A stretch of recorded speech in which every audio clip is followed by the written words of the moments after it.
Müşgül işler başa gelip, sen girdin meydanı Türkmen, hemmeleriniz bir dest bolup, bolunlar ravanı Türkmen. Üstünden malı haydadı, bul zalim biganı Türkmen, böyle müşgül iş gelmesin, hiçbir musulmanı Türkmen. Seher durup dua edip, yapış Huda canı Türkmen. Part bulup verdin canım, hani önke mihribanım, nirde rahber, nirde hanım, bugün yetişti puğanım, yer bilen asmanı Türkmen.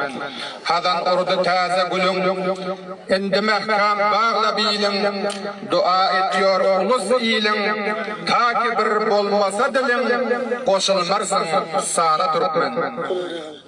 Koşulalıyım Türkmen ada, hüşyar bulun bolman sada, bil vakane eşden bada, Abdülravut düşüp yada, gözde yaş ravanı Türkmen.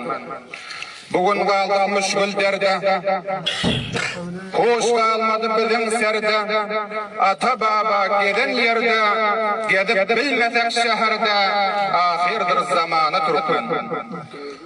Molla Kuddus okuyur bütüp, Türkmen dili mehkam tutup, biz qarqamdan geldik yetip,